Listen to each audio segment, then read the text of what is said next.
Топ-10 очікуваних новинок від наших видавництв. Поїхали!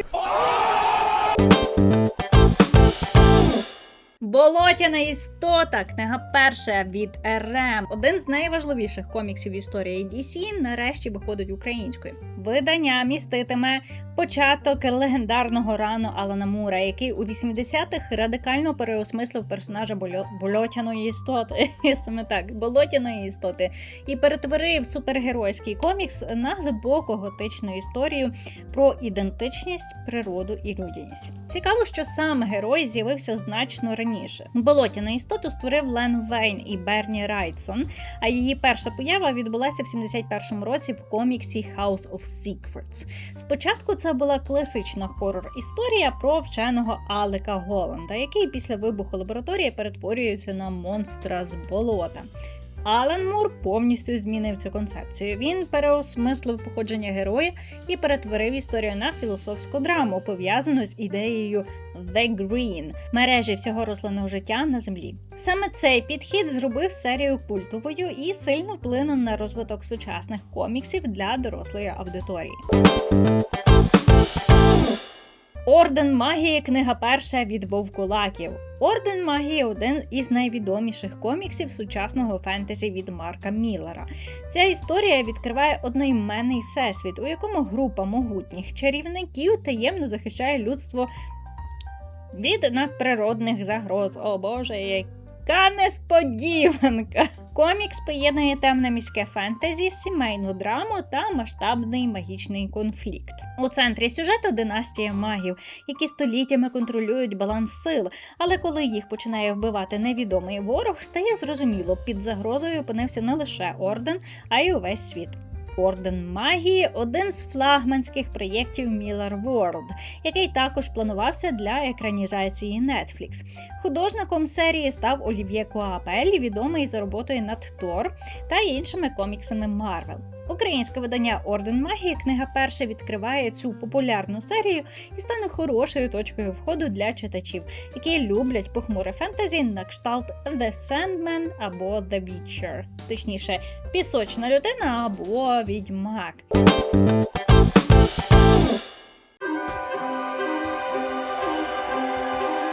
Знаєте, що це? Це я принесла інтеграцію від Woodcat. Дивіться, скільки в них є настілочок. І це каталог тільки з 24-го року. Алло, Woodcat, треба оновлюватись. Алярм! Аларм! Одним словом, Woodcat дуже багато крутих настілочок. Ви можете знайти за цим QR-кодом. Хоча, як ви будете його сканувати з мобільного, якщо ви дивитесь мене на мобільному, глянути в мене в опис під відео, і я там залишу посилання на їхній сайт. Грайте в настілки. Це сексуально.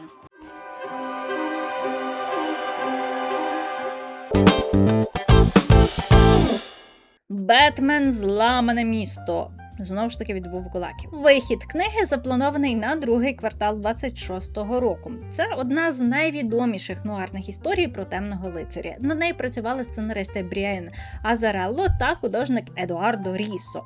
Творча команда відома за культовою кримінальною серією 100 Bullets. Їхній стиль поєднує жорстку детективну атмосферу, психологічну напругу та кінематографічну подачу. У центрі сюжету розслідування Бетмена, який намагається з'ясувати, хто стоїть за жорстоким вбивством, все ніяк не може розкрити це вбивство. Поступово справа приводить його до темної історії сімейної помсти, що розгортається у найбільш небезпечних куточках Готема. Мені здається, безпечних куточків там і немає. У цій історії герой стикається не лише зі злочинцями, а й з власними сумнівами щодо справедливості та помсти. «Бетмен. Зламане місто» вперше виходило у серії «Бетмен» у 2003 році і з того часу вважається однією з найпохмуріших та найатмосферніших історій про Бетмена. Українське видання дозволить читачам познайомитися з цією класичною кримінальною історією у новому перекладі.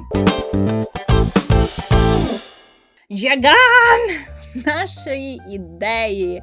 Видавництво «Наша ідея» готує до релізу українське видання манги Джаган. Чесно кажучи, я довгий час намагалася зрозуміти, що пише, в принципі, на обкладинці, і чи це реально така транслітерація. Я просто не вірила своїм очам, що є така назва.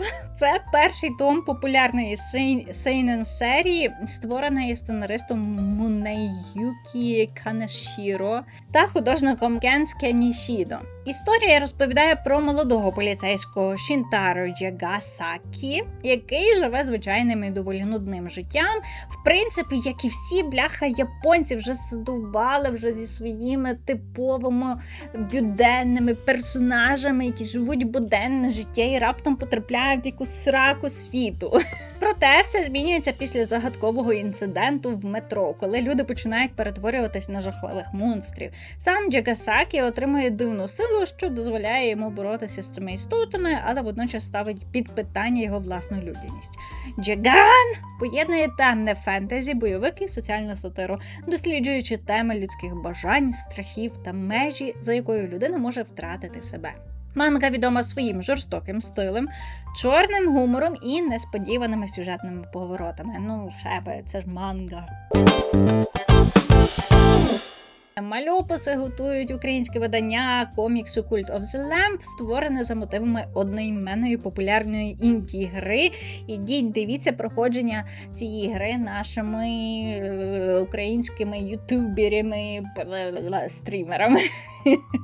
Я тільки так проходжу ігри, та просто дивлюся проходження іншими людьми. Історія розширює всесвіт гри та дозволяє глибше зануритись в темну, але водночас іронічну атмосферу цієї франшизи.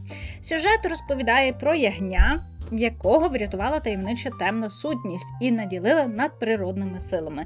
У відповідь герой має створити власний культ і поширювати вплив свого покровителя. Комікс розкриває події цього дивного світу, поєднуючи чорний гумор, темне фентезі та елементи сатири. Ця гра швидко здобула велику фанатську базу, а комікс став ще одним способом розширити її всесвіт. Відьмак Менше зло та Відьмак Дикі звірі. Вуколака далі продовжує нас тішити Відьмаком в коміксах. Вони одразу готують 2 нових мальописи, точніше мальсторії за всесвітом Відьмака.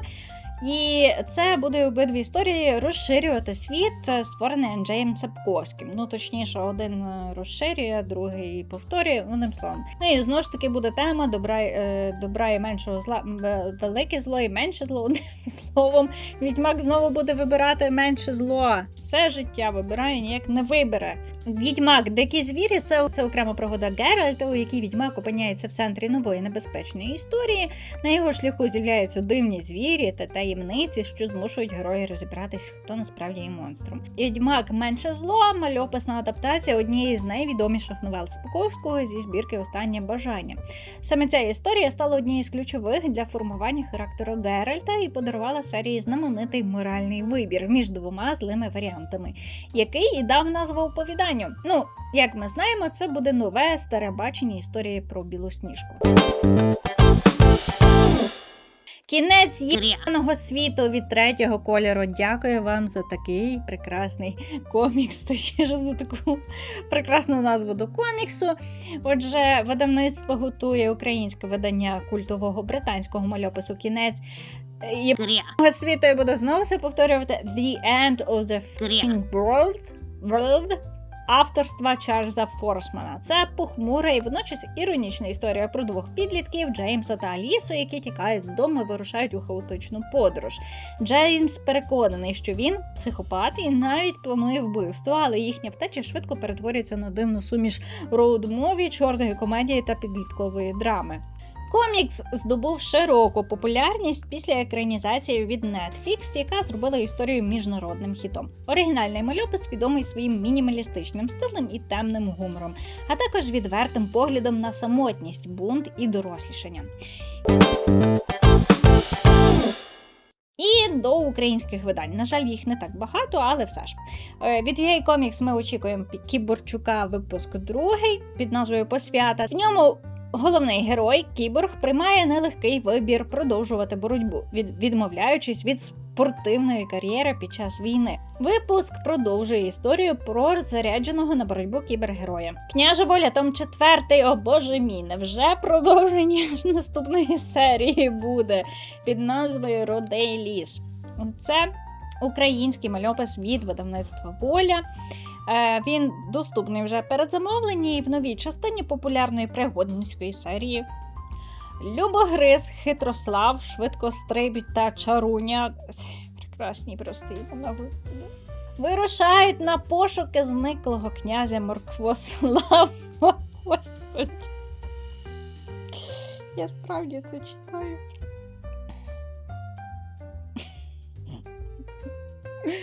З назвами у нас все дуже погано. Цього разу їхній шлях приводить до загадкового і небезпечного рудого лісу, де на мандрівників чекають похмурі легенди, густі хащі та небезпеки, з яких не завжди можна повернутись. У рудому лісі кожен крок може виявитись пасткою, а надія останнім, що залишиться героєм. Саме тут їм доведеться перевірити свою відвагу та з'ясувати, що сталося з князем, і чи зможуть вони врятувати хом'якиїв. Господи. Як на дитячу історію, мабуть, це прекрасно. Нагадаю, що це український пригодницький фентезі-комікс про світ хом'ячків у стилізованому антуражі Київської Русі, який виходить з 18-го року. З 18-го року і буде виходити тільки 4-та частина. Це все, що можемо сказати про українські комікси, комікс-індустрію. Я навіть не придумала кінця для цього випуску. Я сподіваюся, вам сподобалась ця підбірка, тому що насправді передзамовлень є більше, але це мій топ з топів, який я очікую, очевидно ж, очікую на вихід цих тайтлів. А ви поки що пишіть в коментарях, які ви тайтли чекаєте, що зараз читаєте, ну і ставте вподобайку, це все ютуберська. І ми з вами побачимося вже дуже-дуже скоро в наступному відео. До наступної зустрічі!